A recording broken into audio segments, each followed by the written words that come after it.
So here we are looking at the Canadian Finance Decoder worksheet, and this is for the city of Delta, BC, which is where I live. And we've already filled in some of the information about this. I began this morning and was able within about 20 minutes to be able to go through my city's old financial reports from 2013, which contain the 2012 financial year, and drop it in. I still have to go in and do 2013, 2014, but I'm pretty confident now that I started it that I can actually go about doing that. And then we had previously filled in these items, and now we're going to come up to 2024 because my city just released its financial reports for 2024. So that would be in 2025. They released the annual report, and that contains this information here. And so what I'm looking for on my city's site is it was pretty easy. They sent out a press release about it. On your site, generally, if you search for annual report or consolidated financial report, what would some other search terms be if you needed to find this on your city's site, Mitch? Annual report, annual financial report, audited statements. Yep. These are all things in the US. If you can find, if your city produces one, which a lot of them do, is the ACFR, the Annual Comprehensive Financial Report. Hmm. That's really the gold standard of what you want to be getting to get this data out. And like I said, most municipalities produce one. Not all, but if your city does, that's the one in particular Yeah. you want to find. But otherwise, yeah, annual report or annual audit. That's what you're looking for, the audited financial statements. Hmm. Yeah. And so as this loads, thing to note is always, especially if it comes in a nice glossy format, this was cheering on the Vancouver Canucks in their unsuccessful attempt to win a Stanley Cup playoff series or get further. I guess they won a few, but that's neither here nor there. That's just hockey talk for Canadians. But you go through and there's all sorts of necessary, but also often celebratory sort of materials and reports.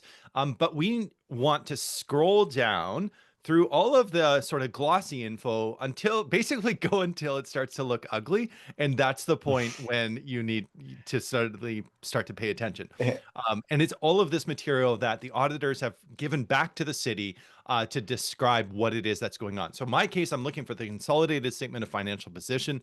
And this is also including my 2023 numbers. And you want to, not to cloud things, but I noticed here in our Delta example, it said restated for 2022.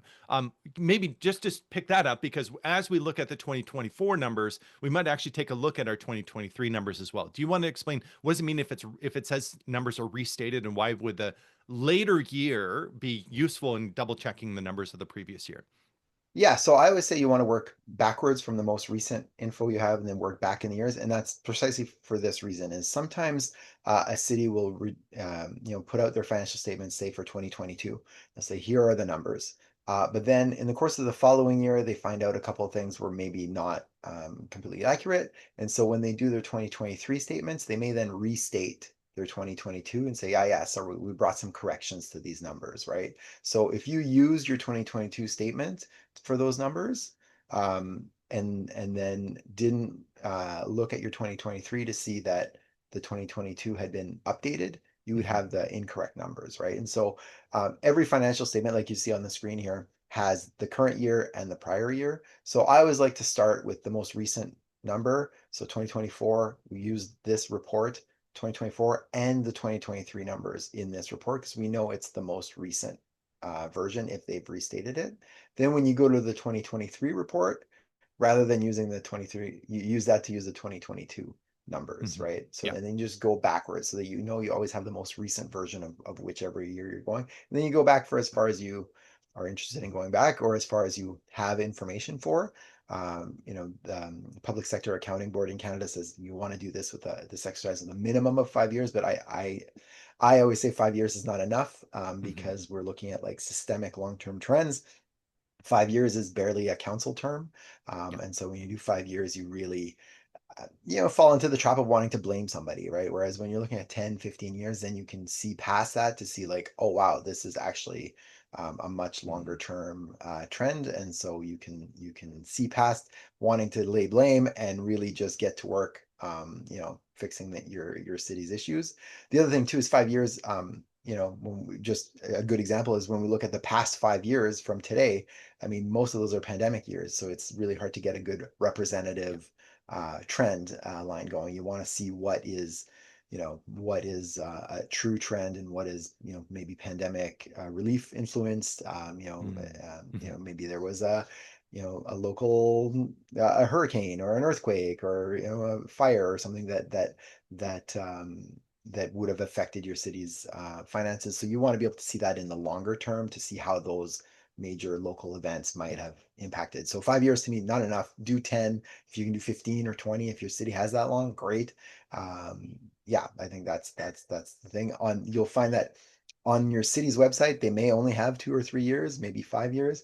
But oftentimes, if you get a hold of the finance Yeah. staff in your city, they're very happy to share the Yeah. archives that they have. So yeah. Yeah, they won't be able to give you the receipt for a transaction at a rec center that you did in 2012, but this Yeah, is so prominent or so, such a yeah, regular part of the course of action that they would have access to that. yeah. They'll And they'll be able to give you the especially, audited statements yeah. for a couple of years for sure. Yeah. And it is one of those strategies where these are the types of folks at these desks that aren't often getting requests. And so there's Mm, sometimes this like delight, like, oh, people are interested. Particularly if you present it not in a way of like, I'm on a fact-finding mission and I'm here to, mm, unearth the bodies. Like instead it's I'm genuinely interested. I love my place. Just a quick tip on the approach matters. mhm. Approach with gentleness, approach with curiosity, and that will win you a lot of friends and potential people that can help you even to understand your own city's information.